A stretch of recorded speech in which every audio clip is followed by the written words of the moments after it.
चल कर जाओगे ना तो मेरे गोविंद 100 पग आएंगे महाराज। जो तू आवे एक पग तो मैं आऊं 100 पग। तो एक पग तो बढ़ाओ। और महाराज जो बढ़ा लिए हैं अब पीछे मुड़कर मत देखना। पीछे मुड़ के देखोगे तो फिर इस माया में फंस जाओगे, फिर मुक्ति नहीं होगी। ठाकुर जी फिर ऐसा आपको अवसर नहीं देंगे, बार बार ऐसा अवसर नहीं मिलेगा महाराज। एक बार की बात है, बहुत सुंदर चरित्र है। माधव दास जी कन्नौज में रहा करते थे, परम भक्त थे ठाकुर जी के, इतने विद्वान, वेद में निष्णात महाराज। ब्राह्मण कुल से उनका शरीर था। बचपन से ही भगवान की भक्ति किया करते थे, जगन्नाथ जी का चिंतन किया करते थे। आप सब लोग जगन्नाथ जी का दर्शन करे होंगे।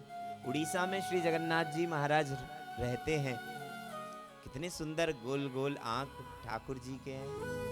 आप जब दर्शन करोगे तो कितना आनंद आएगा महाराज। एकमात्र मंदिर ऐसा जगन्नाथ जी का है जहां हम जाकर ठाकुर जी को आलिंगन कर सकते हैं। हमारे 1 घंटे का समय मिलता है, ठाकुर जी के पास जाओ, खूब आलिंगन करो, खूब ठाकुर जी को प्यार करो। आज भी जगन्नाथ जी ऐसी ऐसी लीलाएं करते हैं।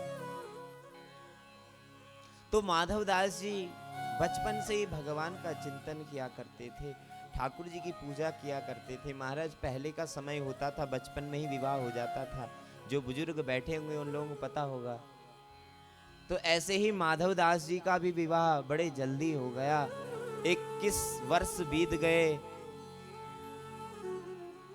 विवाह भी हो गया। और जब बच्चा होने को हुआ महाराज, पुत्र तो उत्पन्न हो गया पर मां की मृत्यु हो गई। मां की अवस्था 16 वर्ष की रही, माधवदास जी 21 वर्ष के रहे।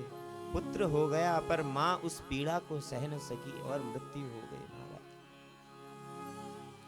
माधवदास जी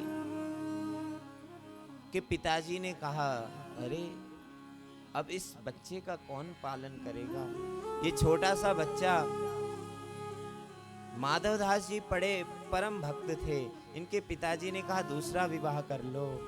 नहीं माने, बोले विवाह नहीं करूंगा। सब लोगों ने समझाया, रिश्तेदारों ने समझाया, बोले दूसरा विवाह नहीं करूंगा, एक शर्त पे करूंगा, अगर कोई मुझे लिख कर दे कि मैं जिससे विवाह करूं मेरी पत्नी कभी मरे नहीं, या मैं कभी मरूं नहीं, या जो इस पत्नी से पुत्र उत्पन्न होवे वो कभी मरे नहीं, अगर मुझे कोई ऐसा लिख कर दे तो मैं विवाह कर लूंगा। सब लोगों ने समझाया, अरे पागल हो गए हो क्या माधवदास, अरे जिसका एक बार जो इस मरणासन्न संसार में आ गया है, दुखालय में आ गया है, उसे तो मरना है एक ना एक दिन, सभी को जाना है, चाहे रंक हो फकीर हो।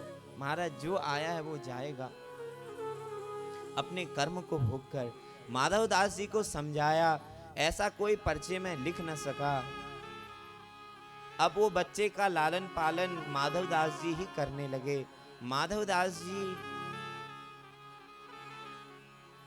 एक बार अपने बगीचे में घूमने गए महाराज, और एक बगीचे में एक आश्चर्य देखा माधवदास जी ने। एक चिड़िया का घोंसला था, उस घोंसले में नवजात शिशु महाराज, उस चिड़िया का अंडा, और उस घोंसले में चिड़िया नहीं थी। कुछ हवा का झोंका आया है और उस बगीचे में जो घोंसला था उससे महाराज वो अंडा गिरा है, और अंडा ऐसी जगह पे गिरा जहाँ पे उस माली ने महाराज सूखे पत्ते इकट्ठा करे थे, तो उस पत्तों के ऊपर गिरा है, फूटा नहीं, बच गया महाराज। थोड़े ही देर में उसके उस बाहर निकलने का समय आया। धीरे धीरे वो बाहर निकल गया। माधवदास जी देख रहे हैं इस घटना को, और महाराज जैसे ही बाहर निकला तो अपनी चोंच को खोलने लगा। भूख लगी है, चोंच को खोल रहा है, पर ठाकुर जी की माया, एक नन्हा सा कीड़ा उस अंडे की परत में चिपक गया, और महाराज उस छोटे से नवजात शिशु जो अभी उड़ भी नहीं पा रहा है, उसका मुंह लग गया, उसने खा लिया, उसकी भूख मिट गई। बस इतना देख लिया माधवदास जी ने। माधवदास जी ने जैसे ही देखा, अरे मैं एक छोटे से पुत्र की माया में पड़ा हुआ हूं, मुझे लगता है मेरे बिना नहीं रह पाएगा। देखो इस नवजात शिशु को अभी उत्पन्न हुआ और ठाकुर जी ने इसकी कैसी व्यवस्था कर दी। मैं समझ गया सबके भरता ठाकुर जी हैं, सबको चलाने वाले ठाकुर जी हैं। देखो इसकी माँ नहीं थी, फिर भी इसे खाने के लिए मिल गया। ठाकुर जी इसे चाहते ही जिए, नहीं तो महाराज अगर ठाकुर जी की इच्छा होती तो पहले घोंसले से गिरता तो उस समय ही फूट जाता, इसकी मृत्यु हो जाती। पर ठाकुर जी उसे बचाना चाहते थे, तो एक फूल पत्तों में गिरा है, बच गया है। उसके बाद में महाराज उसके खाने की व्यवस्था भी ठाकुर जी ने कर दी। पुत्र को छोड़ दिया और जगन्नाथ जी की ओर चले गए, मंदिर की ओर। कीर्तन करते करते जय जगन्नाथ इस शब्द का उच्चारण करते हुए, हे प्रभु आप तो जगत के नाथ हो, आप ही इस पुत्र को संभालना, मैं तो अब आपका भजन करूंगा। इस भाव से जगन्नाथपुरी की ओर, उड़ीसा की ओर माधवदास जी चले गए हैं। माधवदास जी जब गए महाराज, चलते चलते बहुत दिनों में पहुंचे। समुद्र है उड़ीसा में जहाँ जगन्नाथ जी का मंदिर है। उस मंदिर में जब जगन्नाथ जी के पास पहुंचे, बोले ठाकुर जी के दर्शन करने योग्य नहीं हूं, ठाकुर जी का दर्शन नहीं करूंगा। बोले क्यों? बोले मैंने इतने वर्ष, मेरे 21 वर्ष बिना भजन के व्यतीत हो गए, कितने में रस इस काम भोगों में लिप्त रहा, आज तक मेरी आंखें नहीं खोली, ठाकुर जी मुझे देखकर क्या कहेंगे। इस भाव से आज माधवदास जी दर्शन नहीं करने गए। एक समुद्र के किनारे छोटी सी कुटिया थी, उस कुटिया में महाराज सिर्फ एक मनुष्य ही जा सकता था। उस कुटिया के अंदर चले गए हैं। कुटिया के अंदर जाने के बाद में वहीं जय जगन्नाथ माला जप रहे हैं, चिंतन कर रहे हैं ठाकुर जी का। एक दिन व्यतीत हो गया, 2 दिन व्यतीत हो गया, 3 दिन व्यतीत हो गए, भूखे प्यासे भजन कर रहे हैं, जगन्नाथ जी को ध्यान कर रहे हैं, स्मरण कर रहे हैं। महाराज हम 1 घंटा भूख नहीं रह पाते हैं, 2 घंटे बिना खाए नहीं रह सकते, सुबह सुबह चाय चाहिए। पर आज माधवदास जी को देखिए, 3 दिन से भूखे, ऐसी अवस्था आ गई, गिरने को हो गए।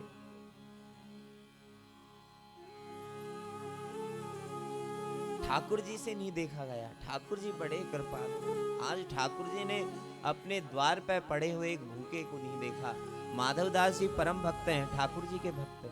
माधवदास जी को कहा, लक्ष्मी जी से कहा जगन्नाथ जी ने, अरे लक्ष्मी जी ये स्वर्ण थाल है, अभी अभी भोग लगा है, इस स्वर्ण थाल को जाओ लेकर मेरे भक्त माधवदास जी को खिलाकर आओ।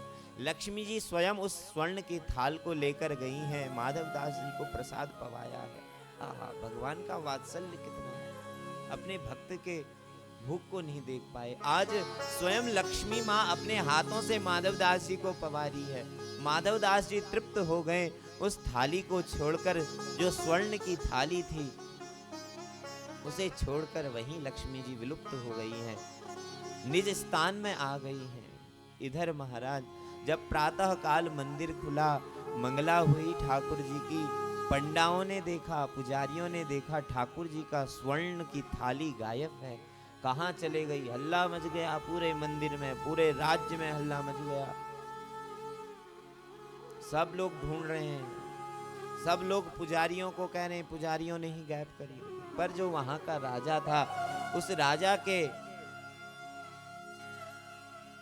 राजा ने अपने सिपाही सब जगह लगा दिए, बोले जाओ देख कर आओ कहाँ स्वर्ण की थाल है। और माधवदास जी की कुटिया में जब पहुंचे तो वो स्वर्ण की थाल मिल गई। स्वर्ण की थाल आज माधवदास जी को बंधन में करके सब सिपाही ले गए हैं राजा के पास। राजा ने आज्ञा दी है, जाओ इसको 100 कोड़े लगाओ, बचना नहीं चाहिए, इस दुष्ट ने भगवान के घर से चोरी करी। माधवदास जी को बीच चौराहे में लाया गया और बीच चौराहे में जब लाए, आज माधवदास जी कोड़े खा रहे हैं पर उनके शरीर में कोड़े का एक भी निशान नहीं है। आज जगन्नाथ जी के मंदिर में जब देखा पुजारियों ने तो ठाकुर जी के पीठ से महाराज खून की रक्त की धाराएं बह रही हैं। ठाकुर जी अपने भक्त के लिए आज रक्त की धारा बहा रहे हैं। ठाकुर जी ने उस पीड़ा को अपने ऊपर ले लिया। माधव दास जी को एक भी पीड़ा नहीं हुई, सारी पीड़ा आज जगन्नाथ जी ने ले ली। पुजारियों को आश्चर्य हुआ, ये रक्त की धार कहां से आ रही है मंदिर में, गर्भगृह में। जब देखा ठाकुर जी के पीठ में तो छाले लगे हुए हैं और खून निकल रहा है। माधव दास जी को पता नहीं चल रहा है, माधव दास जी स्वस्थ हैं, उन्हें कोई असर नहीं हो रहा। आज सारी पीड़ा जगन्नाथ जी ने ली।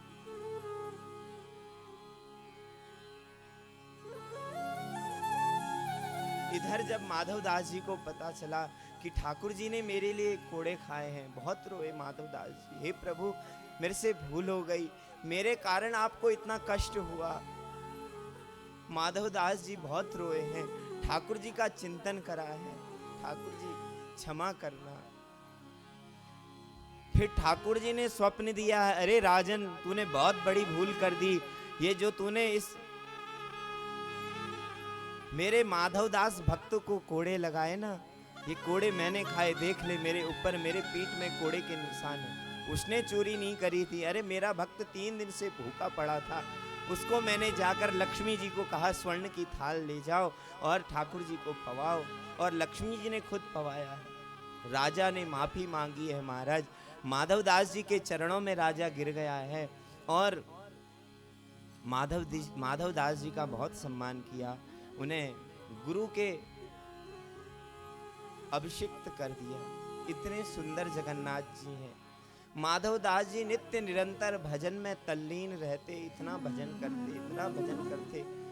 वृद्धावस्था आ गई महाराज, कितना ही भजन कर लो पर जो प्रारब्ध होता है, ठाकुर जी ने जो प्रारब्ध लिखा उसे भोगना ही पड़ता है। आज माधव दास जी इतने वृद्ध हो गए, इतने बीमार हो गए, उठ नहीं पा रहे अपनी सैया से, बहुत बीमार हैं, रो रहे हैं, जगन्नाथ जी का चिंतन कर रहे हैं। महाराज ऐसी स्थिति हो गई, मलमूत्र को भी मलमूत्र करने के लिए भी चल नहीं पा रहे, वस्त्रों में ही मलमूत्र से सने हुए आज माधव दास जी पड़े हुए हैं। भगवान अपने भक्त को कष्ट में नहीं देख सकते। आज फिर जगन्नाथ जी अपने निज स्वरूप में आए हैं और माधव दास जी की सेवा करी है महाराज। उस मलमूत्र के कपड़ों को उठाकर स्वयं जगन्नाथ जी ने पोंछा है, माधव दास जी को नहलाया है और उन वस्त्रों को धोया है। माधव दास जी के लिए भोजन बनाया जगन्नाथ जी ने और अपने हाथों से खिलाया। इतने करुणामय जगन्नाथ जी हैं। आहा, 15 दिन व्यतीत 15 दिन हो गए बीमारी हुए माधव दास जी को। आज ठाकुर जी स्वयं सेवा कर रहे। माधव दास जी रोने लगे, प्रभु मैं इस कष्ट को नहीं देख पा रहा हूँ, आप जो मेरी सेवा कर रहे हो ना, इस सेवा को मैं नहीं देख रहा हूँ, मेरे से कोई गलती हो गई क्या? माधव दास जी बहुत रोए हैं ठाकुर जी के सन्मुख, विनती करी है, ठाकुर जी अपने चरणों में बुला लो, अब मैं नहीं जीना चाहता हूँ, मैं ये नहीं देख सकता, आप मेरी सेवा करो, मेरे मलमूत्र को उठाओ। देख लो मेरी ठाकुर जी की दयालुता। तुम जब वृद्ध हो जाओगे ना, बेटा पूछेगा भी नहीं, रोटी फेंक कर कुत्ते के तरह दे देगा। बहुत प्यार करा पुत्र से, बहुत वात्सल्य उमेड़ा, कोई नहीं आएगा काम। अरे ठाकुर जी से प्रेम करो और जब आपकी वृद्धावस्था हो जाएगी ना, मेरे ठाकुर जी स्वयं चल के आपकी सेवा करने आएंगे। आज माधव दास जी सब कुछ छोड़कर अपने घर से आए थे, एकमात्र प्रभु आपका ही सहारा, इसलिए ठाकुर जी सेवा करने आए हैं।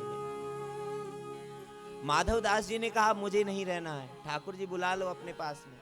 बोले नहीं, प्रारब्ध तो भोगना पड़ेगा। देखो 15 दिन तक आपको और रहना है, 15 दिन तक आपको और ये कष्ट सहना है, आपका प्रारब्ध ऐसा है। रोने लगे माधव दास जी। ठाकुर जी अपने भक्तों के आंखों में अश्रु नहीं देख सकते, जगन्नाथ जी ने सारी बीमारी अपने ऊपर ले ली, माधव दास जी की महाराज। और जैसे ही गर्भगृह में गए हैं, ठाकुर जी को बुखार आ गया है। माधव दास जी तो स्वस्थ हो गए, पर ठाकुर जी को आज रोग लग गया, ठाकुर जी को बुखार हो गया। आज भी ये कोई बनाई हुई बात नहीं, सत्य घटना है।